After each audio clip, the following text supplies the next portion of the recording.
খুনোখুনি আর আতঙ্কের জনপদ এখন চট্টগ্রামের রাউজান। গত এক বছরে এখানে ১৭ খুনের ১২ জনই বিএনপি ও যুবদলের। এখানে দুই গ্রুপের সংঘর্ষ আর হামলা যেন নিত্যদিনের ঘটনা।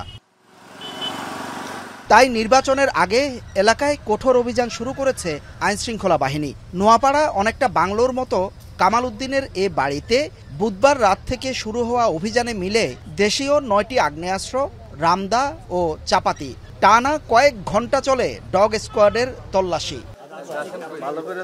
নোয়াপাড়ার একটি বাড়িতেই অভিযান চালিয়ে এ বিপুল পরিমাণ অস্ত্রের সন্ধান পায় র্যাব। আমরা যদি একটু অস্ত্রগুলোর দিকে দেখি, একটি ভয়ঙ্কর ছুরি এই দেখা যাচ্ছে, যেটি দিয়ে অনায়াসে আসলে কাউকে হত্যা করা সম্ভব।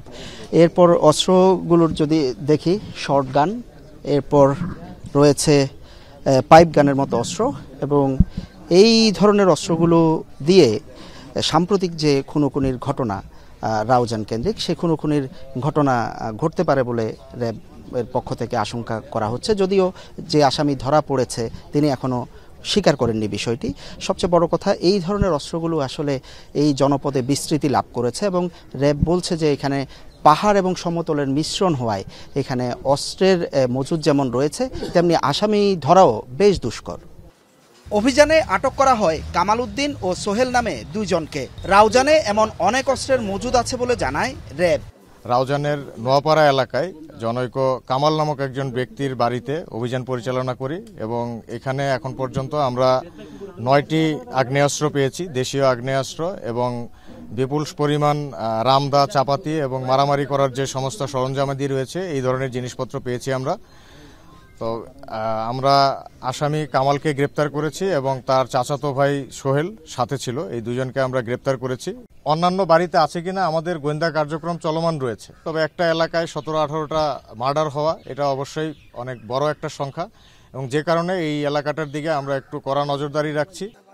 এলাকায় এমন খুনোখুনি, চাঁদাবাজি, অস্ত্রের ঝনঝনানি আর হত্যার ঘটনায় উদ্বেগ আর আতঙ্ক ছড়িয়েছে পুরো জনপদে। আতঙ্কে থাকে, সবাই ভয় করে। এগুলো কি করবো, কিছু তো করে, আমরা তো এগুলো নাই। রোজানের মানুষ আতঙ্কিত, কিন্তু ওরা না, এগুলি ঘরে করতেছে খারা, এটা তো আমরা বিষয় জানি না। আমার জন্মের পর থেকে আমি রওজান এগুলি দেখে আসছি। যে গভর্নমেন্টে আসুক না কেন, তার এগুলি করেছে এখানে। অলর ফ্যাসিস্ট গভর্নমেন্টের আমলে কোনো চেয়ে কম ছিল না। রাউজানে এমন আতঙ্ক থেকে মুক্তি চান স্থানীয়রা। হোসাইন জিয়াদ, এখন চট্টগ্রাম। শিয়া বাটার ও ভিটামিন ই সমৃদ্ধ লিলি বিউটি সোপ, তারুণ্যময় উজ্জ্বল ত্বকের জন্য। রিমার্ক